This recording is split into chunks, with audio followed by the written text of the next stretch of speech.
kàn gbọ́ nǹkan tí mufti Ìwó tó fi ẹnu ara rẹ̀ sọ torí Ọlọ́run ní ìlú tó lọ́ba tó níjòyè ní ìlú tó lófin ẹ dákun torí Ọlọ́run mo fẹ́ kẹ́ ẹ gbọ́ nǹkan tó sọ ẹ gbọ́. ẹ jẹ́ fẹ́ lápòjù ẹ̀ gbogbo student ilé kí ó ẹ̀kọ́ wọn ní bẹ́sẹ̀ máa ń yẹ̀bọn ẹ̀kọ́ wọn ní bẹ́sẹ̀ máa ń jagun ẹ̀kọ́ wọn ní bẹ́sẹ̀ máa ń wẹ̀ ebi àtinú ẹ̀kọ́ tẹ̀ gbọ́dọ̀ kọ́ tó jọ̀rọ̀ ẹ̀yà láti lé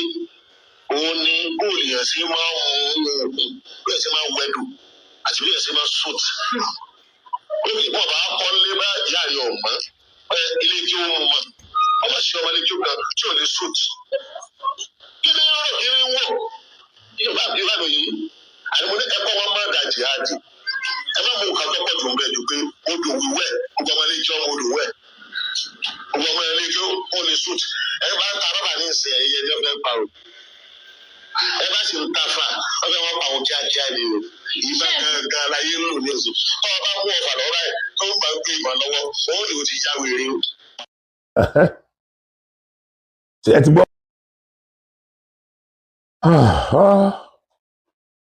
ẹ kú déédéé wòyí o ní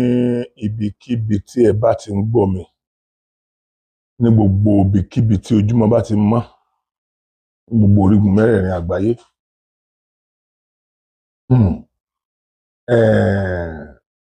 ó ń bọ̀ àwọn la máa ń dẹ́ẹ̀dẹ́ ọmọ Yorùbá ọlọ́mọ̀mọ̀jẹ́ adáràn ọlọ́mọ̀mọ̀jẹ́ ká dáràn gbogbo yín lẹ mọ̀mọ́ bí ọ̀rọ̀ tí wọ́n ń pè ní Boko Haram ṣe bẹ̀rẹ̀ gbogbo wa la mọ̀ pé ibì kan ló ti bẹ̀rẹ̀ o lọ́dọ̀ ìdílé kan ló ti bẹ̀rẹ̀ o now ìdílé méjì wá ń hun nǹkan aburú jọlé wa lórí nílẹ̀ Yorùbá gbogbo àwọn tó yẹ kí wọ́n sọ̀rọ̀ wọ́n sì dákẹ́ wọn ò sọ̀rọ̀ gbogbo tó bá yẹ kó sọ̀rọ̀ tí ò bá sọ̀rọ̀ ẹ máa rántí ọ̀la o torí wípé bàbá ti pé tàn àrókò nǹkan tí ó fẹ́ ṣẹlẹ̀ yìí nísìnyí tó bá dọjọ́ iwájú táwọn tí wọ́n fẹ́ kó ìbọn fún kó gbogbo ẹ̀ fún yìí tí wọ́n bá dàgbà tán ọmọ yín ni wọ́n pa ọmọ yín ni wọ́n pa tàbí kọ́ jẹ́ pé yìí gangan wọ́n máa fi ìbọn dé káàkiri torí ẹ̀rù tiẹ̀ ń bà mí kò tiẹ̀ wá yé mi mọ́ bóyá àwọn èèyàn kan wà tí kìí ṣe gómìnà tí kìí ṣe pírẹsidẹ́ǹtì tí kìí ṣe senate president ní orílẹ̀-èdè yìí tí immunity tí wọ́n tún lágbára ju ti president orílẹ̀-èdè lọ. Immunity yẹn gan pọ̀ gidi ni o immunity yẹn pọ̀ gidi o a ti ẹ̀ gbọ́ ẹni tó wà lókè ọya a gbọ́ ti Gumi tó jẹ́ pé kò sí nǹkan tí ò lè sọ torí pé ọmọ Fúlàní ni a sì gbọ́ tìyẹn. Now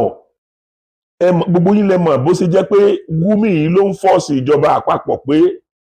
kí wọ́n sálọ ọmọ make friend pẹ̀lú àwọn tí wọ́n ń gbé wa tán ń jí wa gbé tán ń pààyàn lọ́mọ tán ń gbowó iyebíye lọ́wọ́ wa yìí. Gbogbo yín lẹ mọ̀ pé Gumi ló wà lẹ́yìn ẹ̀ Gumi dẹ̀ mọ̀ ibi tí wọ́n wà àwọn aráàlú wọn náà wọ́n dẹ̀ mọ̀ ibi tí wọ́n bó tilẹ̀ jẹ́ pé ọ̀pọ̀lọpọ̀ aráàlú tó mọ̀ ibi tí wọ́n wà ẹnu wọn ò lè sọ̀rọ̀ mọ́ nítorí pé wọ́n ti ọlọ́pàá ti mú wọn ní north tí wọ́n ti padà fi wọ́n lẹ̀ tí wọ́n ti padà rí fíìlì bí àwọn ṣe mọ̀ báwọn ṣe wá mú wọn wọ́n dẹ̀ ti rí nígbà tí wọ́n jáde bí wọ́n ṣe mú ẹni tí wọ́n ní òun ló gífù àwọn síta yẹn tí wọ́n pa lójú gbogbo wọn tí wọ́n sì kàn so automatically ẹ̀rù ọmọ bá any other person náà láti sọ̀rọ̀ ṣùgbọ́n ẹ dákun èwo ni tilẹ̀ Yorùbá ẹjọ́ torí Ọlọ́run èwo ni tilẹ̀ Yorùbá tí gbogbo àwọn èèyàn tó sì yẹ kó sọ̀rọ̀ tí wọn ò sọ̀rọ̀ gbogbo yín ń wo ọba Olúwo bẹ́ẹ̀ yẹn ẹ̀ ń wo Olúwo ẹ sì ń wo àáfàá tí ń lò àáfàá yẹn dẹ̀ ń ṣe ó dẹ̀ ń hu ìwà jihad nílẹ̀ Yorùbá ó dẹ̀ ń sọ fún wa wípé ọba Olúwo ti ní káwọn máa lọ, kò ní sí ṣòro. Ní ìlú Ìwó yẹn àbí kí ní ìlú ní Ọ̀ṣun tí Ìwó wà ní abẹ́ rẹ̀, gómìnà wọn sì wà láyé kò èkú. Commissioner of Police wà nílùú yẹn. IG Inspector General of Police tó jẹ́ pé òun ló lórí gbogbo ọlọ́pàá lénìí, ọmọ Yorùbá ni. Ṣé ẹ̀rù ran yín ò tiẹ̀ bà yín? Ẹ̀dẹ̀ mọ̀ pé bí wọ́n ṣe bẹ̀rẹ̀ níbì kan nìyẹn. Ẹ̀dẹ̀ ń fi àyè gba Mufti Ìwó pẹ̀lú Olúwo láti máa preach nǹkan tí wọ́n ń preach torí Ọlọ́run. Ẹ̀yin èèyàn ẹ dákun,